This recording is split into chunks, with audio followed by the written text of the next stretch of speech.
Well, tonight on the podcast, ladies and gentlemen, Biden and the Democrats have a real problem. And their problem, of course, we know is definitely big time with the black community, because we have seen that they have not done a thing for the black voter whatsoever. So in the midst of me just looking for content for our podcast tonight, I stumbled upon a short clip that was actually on Fox News of all locations. I want you to go ahead on and listen to this particular clip, because even over there, they have to admit what we already have been saying, some of the issues that Biden has with particular groups of voters. So let's go ahead and roll that. 2018 and 2022, the youngest cohort of voters, 18 to 29, moved more Republican. They're still overwhelmingly Democrat, but they moved towards the Republicans. And if I were a Democrat, I'd be as worried as the Biden White House is about them. If you take a look at all the polls, this is the group that is most uncomfortable with the idea of an 82-year-old running for re-election as president. The lack of enthusiasm among younger Democrats or among younger voters towards the Democratic front runner, Joe Biden, is palpable. That's exactly why they have continued to try, for example, on the student loan forgiveness. They're trying to bribe them, hoping that by, it's a time of bread and circuses. We're back in the Roman era, and they can buy their votes, and it ain't working. But the polling data, there are two groups that look like the lack of enthusiasm could be deadly to the Democrats in 2024 if the Republicans nominate a fresh face, and those are younger voters and blacks whose enthusiasm levels. Let me shake my head, Carl, because the Biden White House, the Biden team is not concerned that young voters are going to vote for Donald Trump or for the Republican ticket. They're concerned they will either not vote at all, that's a real possibility, or that they'll vote for like Cornel West, who has a lot of appeal for younger voters as an independent candidate. And so their task is really to not persuade them to vote Democratic, but to persuade them to bother to go to the polls. And the big problem there is that younger voters do not see politics as an effective way to address the issues that matter in their lives. So you need to get Washington to be more functional if you're going to energize younger voters. I agree with you that the likelihood is the decline in turnout is what they're most concerned about. 6% fewer 18 to 29-year-old voters in Arizona failed to turn out. He loses Arizona. 1% fewer black voters in Georgia turn out to vote in 2024 than voted in 2020. He loses Georgia. So even on the margins, these groups that are not enthusiastic or maybe willing to go to Cornel West or maybe to contemplate staying home, that's the problem for the Democrats. So as you heard, it's a many variables with the Democrats right now. First of all, Cornel West. Cornel West is an issue for them, not because he's going to win the election, but Cornel West is a viable option for a lot of black voters who don't want to vote for Democrat, but they're so used to performing the voting, at least they won't give it to Biden, they give it to Cornel West because they're not going to give it to Trump. That's really the big issue they're having with Cornel West. They would love for him to drop out the race so they can stop siphoning off votes from the Democrats, especially with Biden. Number two, they mentioned young voters. Now, young voters, which more so your millennials, your Gen Zs. And I guess you could, of course, my generation, Gen X, wouldn't be considered young voters because we're more middle age, but we're not along the lines of the baby boomers. So we agree more with the younger voters on a lot of issues like capitalism, the way the political structure works in America. We're more cool with work from home jobs instead of going to the office, that sort of thing, like a lot of boomers and those who think like that would like to do. But they mentioned the 18 and maybe 24-year-olds. No, they're not really thinking about politics, because you have to understand, people in Biden's age group has literally ruined those children. I say children because they are kids to me, but they're young adults. They ruin those young adults' chances just to survive. Let me tell you why. It doesn't make sense for a one-bedroom studio apartment to be costing $2,000, $1,800. Doesn't make sense. When I was 18 years old, a one-bedroom studio would run you like about $400, $500 a month. And I'm coming from Port Arthur. I'm not talking about a Houston or a Dallas or something like that. I'm talking about a Port Arthur, Texas, small like that. $400 a month. All you had to do was put down your deposit. If your credit wasn't good, you put down your deposit. If they had a move-in special, a lot of times it'd be half of that. So if it's like $500, all you gotta do is pay $250, and you could go ahead on and move in. Gone are the days where an 18-year-old could say, okay, I'm a young man, I'm a young lady now. Let me go ahead on and get me a job.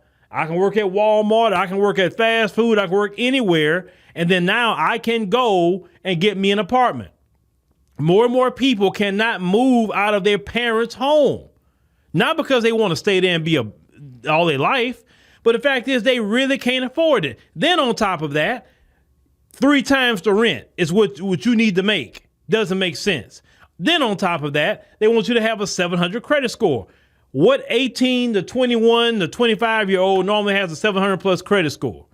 A lot of times they don't even have enough credit to even get to a 700 credit score in their credit history. So you're asking for things that young people cannot do. And they right to blame that boomer generation that's running the politics. Let me tell you something. That boomer generation, Biden and all that cohort, they're literally running this country to the ground. Do you understand? They're running it to the ground.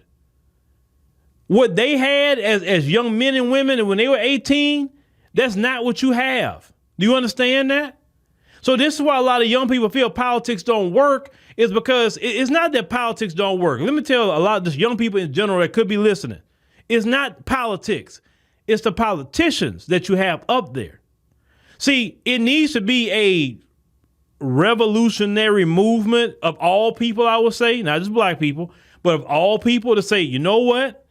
We may all agree with each other, but we can agree that we have people who don't even relate to us at all running the government, and they can't even operate a smartphone. They're making regulations about AI. They just doing so many things. They don't even know how to operate nothing. These are our grandmothers, great-grandmothers, great-grandfathers' ages. What happened to the time where people look forward to retirement? Why these people don't go retire? You know what I'm saying? They don't say, okay, man, look, I done my time. Let me go enjoy my life. Let me go fishing. Let me go visit my grandkids. Let me see the world. No, they want to hold. That generation wants to hold on to this country because they know the moment they let go, this country is fundamentally changed.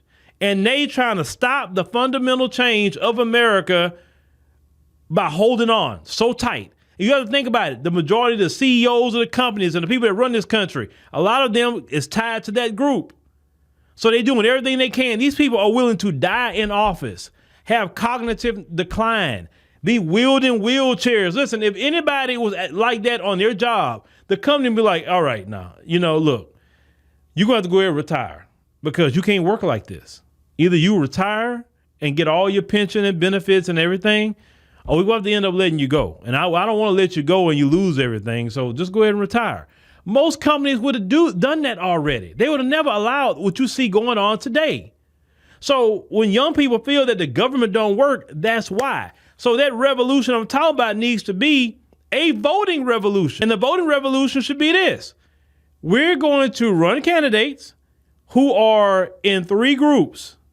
The oldest we will allow is a Gen Xer. That's the oldest. The millennials and Gen Z. Now, of course, you have more of your, to say president-wise, you probably got to pick more of a Gen Xer, maybe an older millennial, because you got to be at least 35. But it won't be a Gen Z.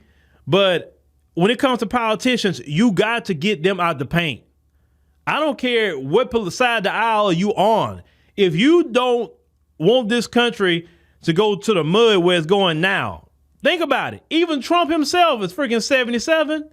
Why? Where's all the young people? You mean to tell me they don't have no young people that could run the government? None. That's the problem. And a lot of y'all get upset with the system who want to stay here and invest in it. But what are you doing to change it? Are you saying, hey, I'm going to go with the younger candidates?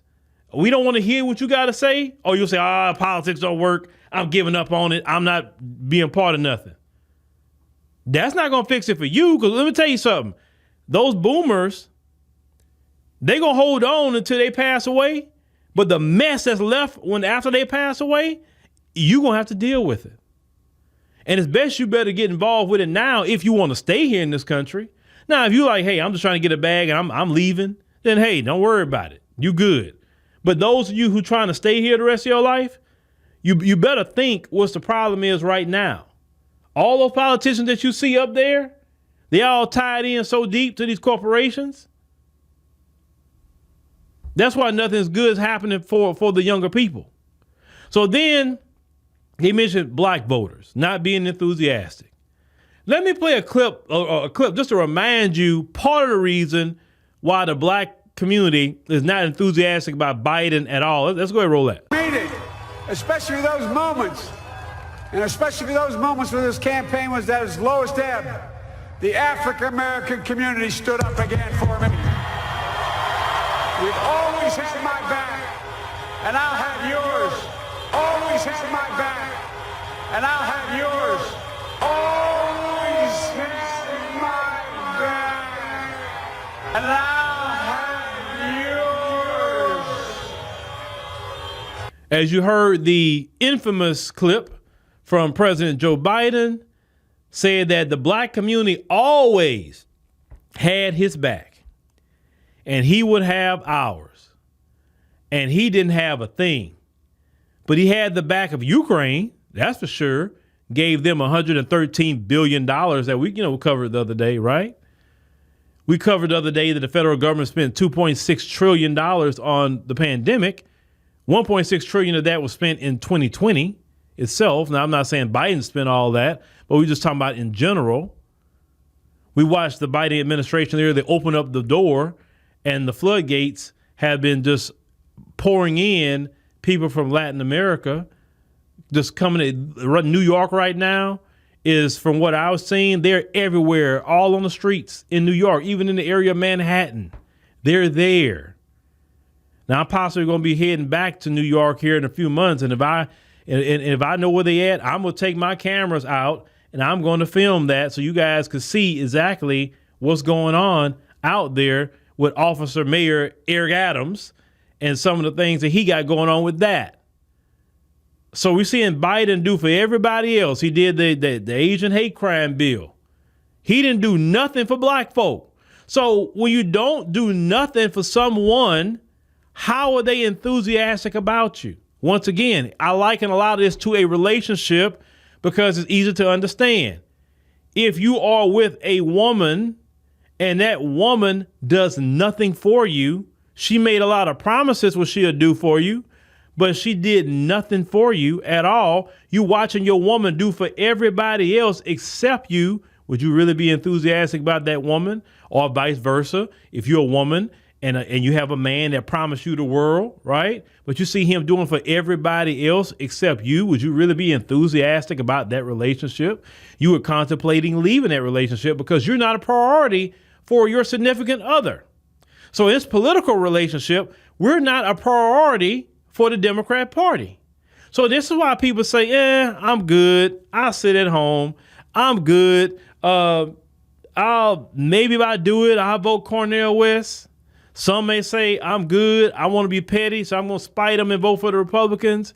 Whatever which way that people choose to do it, it's still a bother to the Democrats. This is why the Congressional Black Caucus, who spends no money on anything for the black community, gets money together and put Rolling C Political Action Community out, okay, to try to go out and get the black vote in districts that have 6% of black voters or more. That is a sign of desperation by the Democrat Party. Another thing they talked about, a lot of people aren't really cool with voting for a president that's about to be 82 years old. And you literally can see him in cognitive decline. You see this man falling asleep when he's having meetings. This man should be at home, sleeping at his house. He should be doing what he needs to do, seeing his doctor, enjoying his life. He's done enough. He's done enough.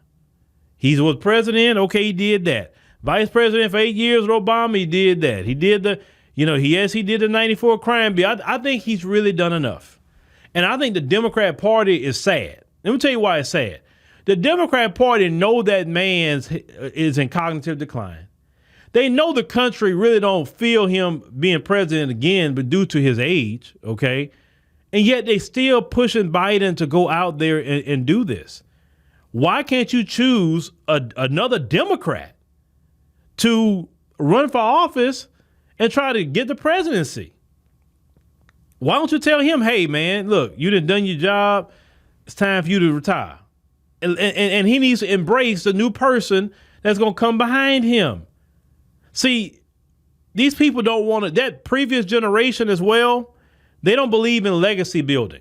And what I mean by that is, let's say like me, I'm supposed to show younger people how to do what I do so I can eventually move out of the way myself. I don't want to be doing what I'm doing at 80, Lord bless me to live that long, 81, 82. I want to have other people do it, and I just sit behind the scenes, and I can show up here and there, but I just want to sit behind the scenes and let them younger people do that. Let them. I have no problem with that. That's where you want to be anyway. You want to be on the business side of it. You want to be, I need to travel here, travel there. I need to do this and do that. And you don't have to worry about, I got to post podcasts. I got to post a news report. What about the thumbnails? What about payroll? What about taxes? What about you don't want to do anything. You want to get to the point where all that's being taken care of. You just doing the other side to grow with what's going on. And even at that point, you still got to have somebody to come behind you and say, hey, look, whenever the good Lord ready, this is going to be your spot. So you coming with me to learn the business. Understand what I'm saying? So that's really what it is. But these people don't want to do that. They don't want to mentor anybody young. Look at Maxine Waters, y'all. Maxine Waters, what's she, 80, 83, 84, somewhere around there. She's in her 80s. You mean to tell me some young sister that's about 34, 44 can't come behind her and do what she's doing? She won't step out the way. Like, all these people are just in the way. Even these so-called civil rights groups. Look at Al Sharpton. He's still around? Like, really? Like, all them years of National Action Network, you could not have a couple of brothers and sisters come through there and you could just fall back and let those younger brothers and sisters get out there and do the fight who got the energy and the zeal for it? You couldn't do that, brother? You look at the Urban League, all them bootleg organizations, they don't even want young people to come in and run anything. They don't. That previous generation is very hostile toward younger people. It's amazing. And it's just not here, because when I talk to, the brothers and sisters, and even in the continent of Africa, you talk to people in European countries, Asian countries, all these different countries, that generation worldwide has an issue where they don't want to let go. And they for sure have a issue with the younger people coming in, changing things up and running things. But the Democrats put themselves in this situation, because this is what you get for thinking that you always gonna have the black vote in your back pocket. This is what you get. And I'm glad this come up and it's happening to you, because it's another thing on top of that. Notice they always just focus on the black vote, not the Latino vote, not the Asian vote, not the Native American vote, not all these other votes. So why is this particular vote so important? And they love to throw in our face saying, you guys are only 14% of the population, something to that effect, right? Well, if we only 14% of the population, as you claim we are, why are our votes are so important to you? Remember, we're only 14%, right? So it leads me to believe, if you are a thinking woman or a thinking man, they have purposely undercounted our numbers, which we know they do. Purposely undercounted our numbers. There are more black Americans here in this country than what they let on. They really undercount our numbers a lot for a lot of reasons. Well, one, if you put on record there's more black Americans here, then you're going to have to give them more congressional districts, and you have to give them more resources. See, they overinflate the white numbers so they can get more congressional districts and more resources. This is why the grift of calling every group white, that's where it comes from, right? A lot of y'all don't get that. I don't think you do. So a lot of y'all say, white Hispanic, white this, white that. they don't care about Hispanic people in that sense. So you can come into whiteness. No, let's use the so-called Hispanic numbers and call them white. Now I've overinflated the white numbers. Let's call Arabs white. Now I'm overinflating the white number, right? Let's call all these different groups of people that's coming in here, let's call them white. Because we can overinflate the numbers and say, look, we got way more white Americans here. So they deserve all the resources, or majority of resources, than you black people. You understand? But in reality, it's not like that. They don't have an accurate count. Trust me, they can get an accurate count of the census real quick. They can tell you, hey, you got to go here, census.gov. You need to type in your information for the census. If you don't fill out the census, then you'll get a $1,000 fine by the IRS for you not filling out the census.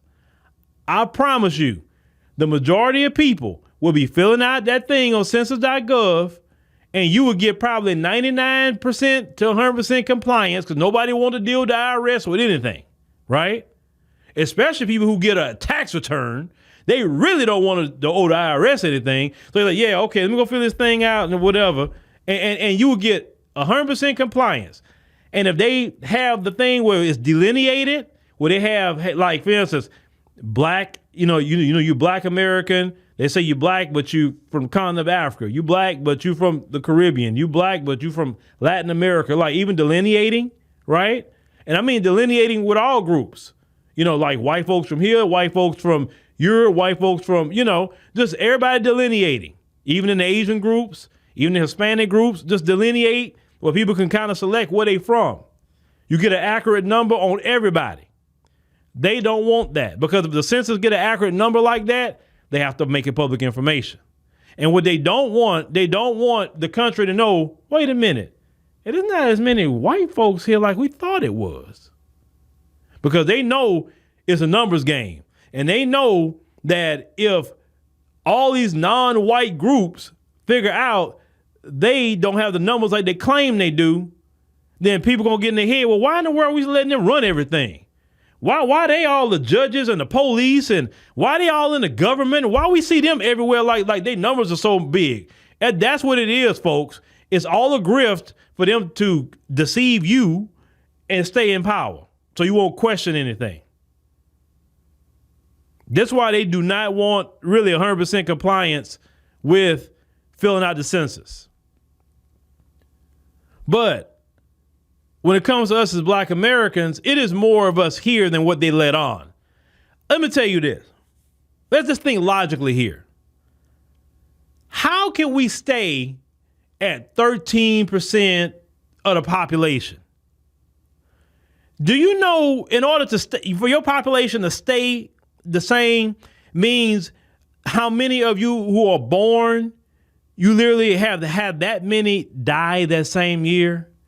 And if you do the research on how many black people die a year, it is not enough to have our numbers not move. So it's been a finesse with lying about our actual numbers in this country for a long time. Because in order for all that to happen, it would have to be such a wicked and perfect system. Listen, even though we have mass incarceration, not every black man is in jail. Let's call it what it is. They don't have enough jails to jail every black man. They only got so many. Not every black woman's in jail either. Not every black man or woman is LGBT. Not every black man or woman believe in getting rid of your children. Trust me, that is not the majority of black America. They're having a lot of children. Yes, they are. You know, some of them even in the hood are having kids like this, some of them, and nothing happens to their kids at all. So how is it we stay stuck at the same amount?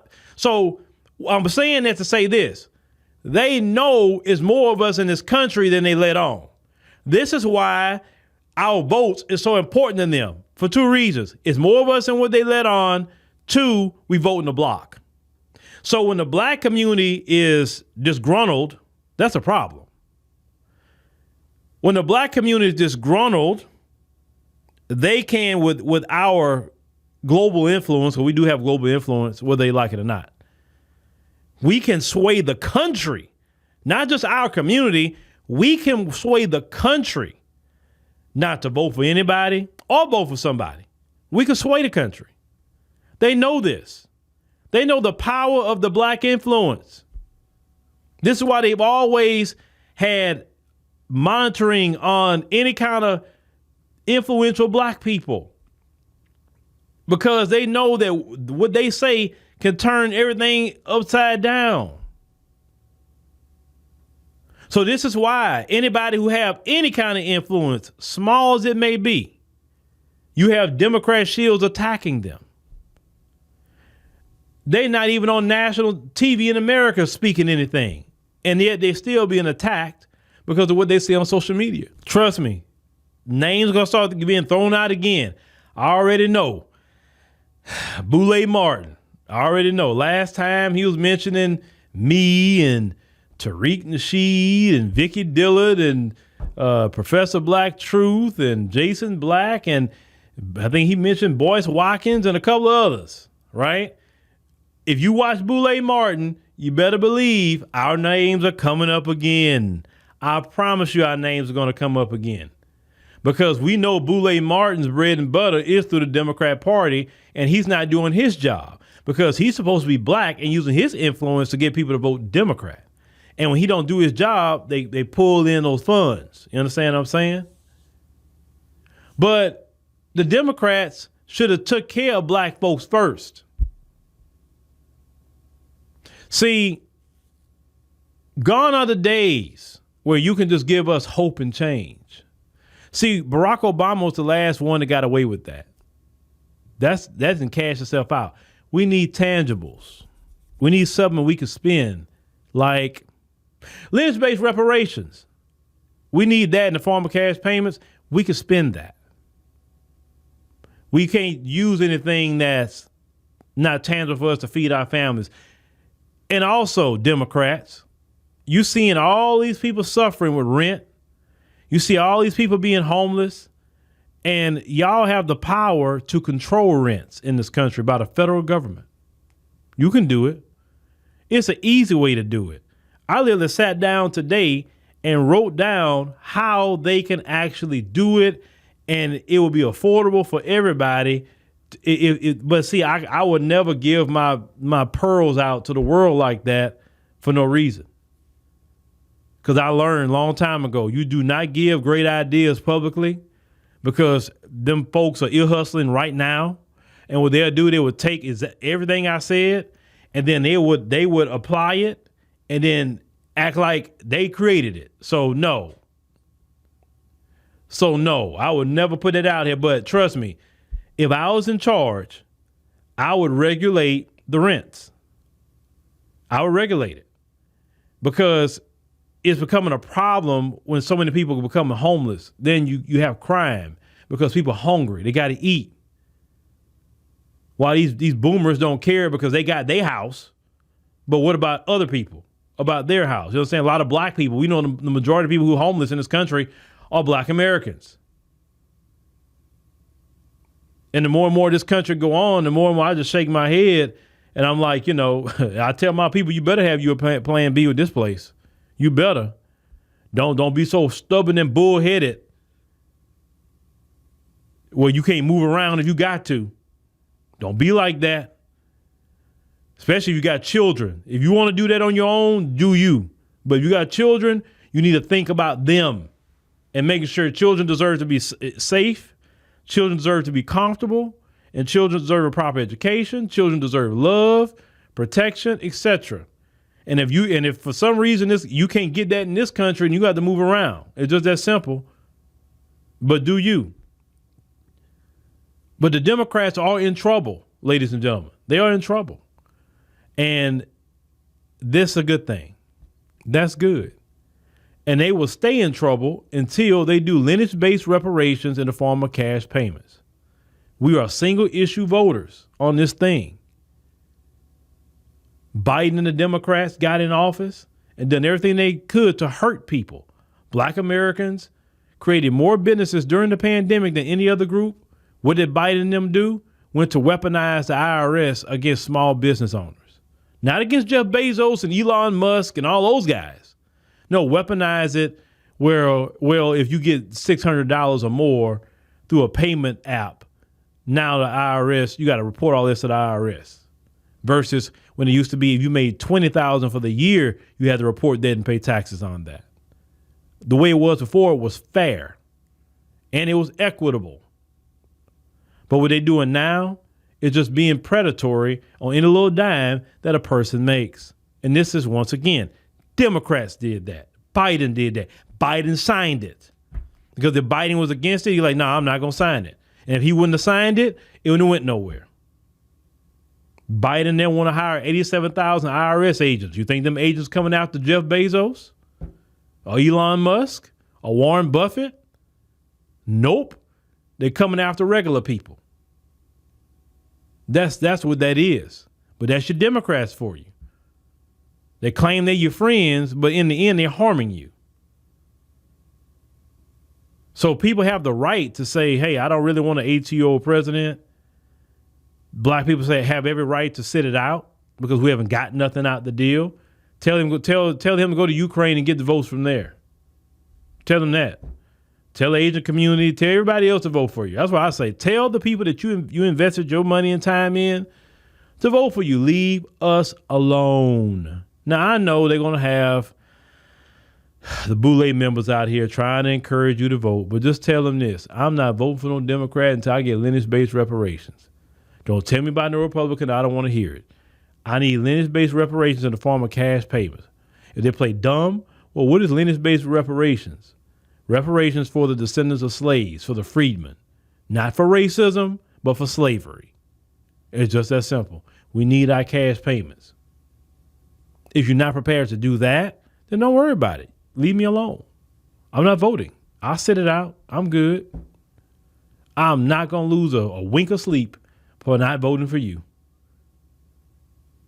Because the Democrat Party can go straight to hell, and it needs to at this point for what they have done to Black America. Black folks have bent over backwards. We have sacrificed. We have waited and waited. We've had hope. We've prayed. We waited so much. Everybody got to get something. We have to wait. And we waited patiently. It's enough of that waiting. No, we waited long enough. Give us something or we don't worry about it. Just leave us alone. We good. Spend that money on something else. The Congressional Black Caucus, you want to spend that much money?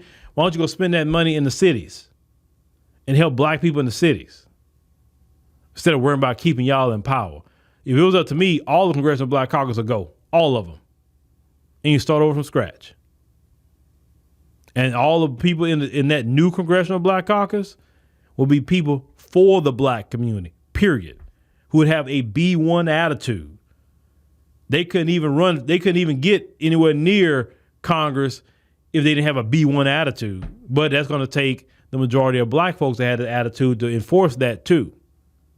You understand? Because politicians are political whores. They're going to do whatever they need to do to stay in power.